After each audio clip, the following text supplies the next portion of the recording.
Bienvenue à toutes et à tous pour cette exploration de vos sources. Aujourd'hui, on va se pencher sur le foot espagnol.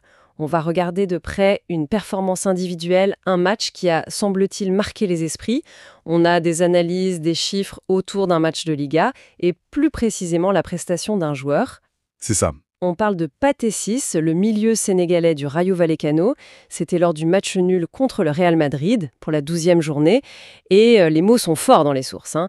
On lit récital défensif ou encore performance de titan. Bon, ça intrigue forcément. Ah oui, c'est le genre de qualificatif qui interpelle. Voilà. Donc notre mission ici, c'est d'aller voir un peu derrière ces gros titres.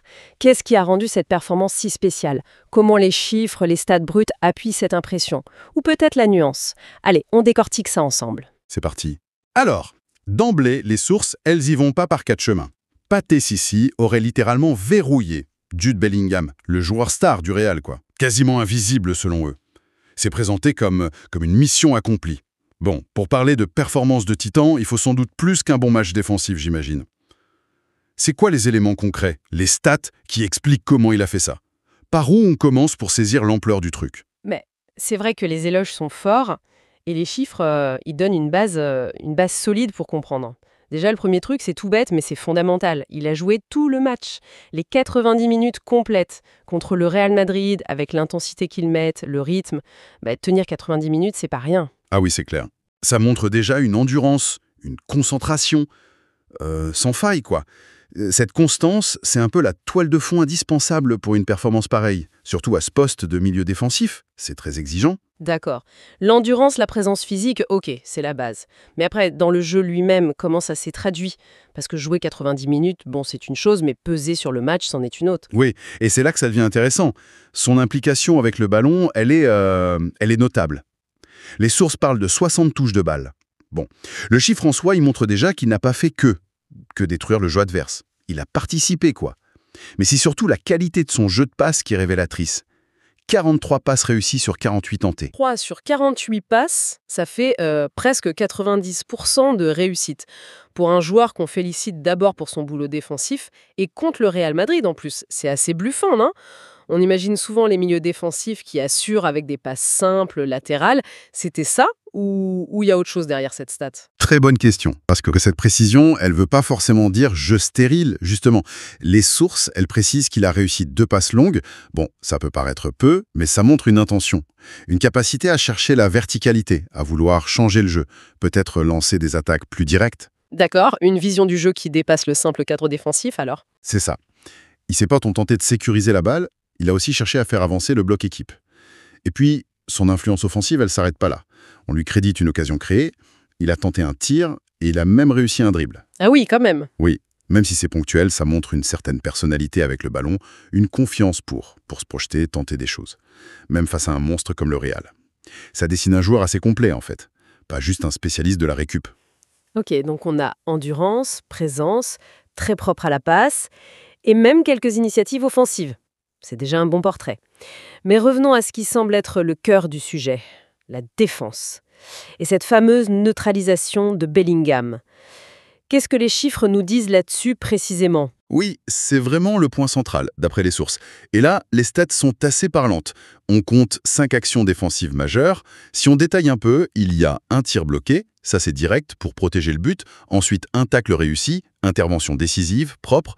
2 dégagements de la tête, hyper important contre les grandes équipes qui centrent beaucoup. Et puis, une interception. Ça montre la lecture du jeu, l'anticipation des passes. 5 actions décisives, c'est solide, oui. Mais on sait que le travail d'un milieu défensif, c'est aussi beaucoup de harcèlement, de duels, des trucs moins visibles, non? On a des infos là-dessus? Tout à fait. Et c'est là qu'on complète le tableau. En plus de ces actions highlights, disons, il faut ajouter 3 récupérations de balles. C'est ces ballons grattés et repris à l'adversaire qui sont cruciaux pour relancer ou juste casser une dynamique. Et surtout, l'élément qui appuie directement l'idée d'avoir verrouillé un adversaire, ce sont les 6 duels remportés. 6 duels gagnés contre le Real Madrid. Ah oui, ça parle. On imagine la qualité des joueurs en face, quoi. Gagner la majorité de ces duels directs dans ce contexte, c'est peut-être ça l'aspect titan de la performance. Exactement. Gagner des duels au milieu contre le Real, c'est pas rien. C'est des joueurs de classe mondiale, techniquement, physiquement. En gagner 6 de ces batailles individuelles, ça veut dire que tu imposes ta présence, ta détermination, ta lecture tactique aussi. C'est la preuve tangible qu'il a pris le dessus sur ses opposants directs, si Bellingham était bien sa cible, comme le disent les sources. Oui, c'est ce qui est suggéré. Et alors gagner ces duels, c'était la base pour limiter son influence.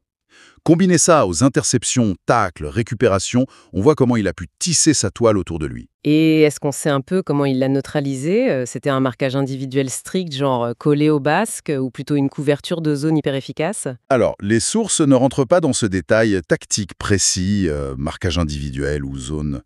Mais la combinaison des stats donne des pistes. Les interceptions, ça suggère une bonne lecture du jeu, un bon placement pour couper les lignes de passe. C'est typique d'une défense de zone intelligente. Le tacle réussi, les duels gagnés, ça montre qu'il est allé au contact quand il fallait. Une agressivité, mais maîtrisée. Donc peut-être un mix des deux, hein? On peut imaginer ça, oui.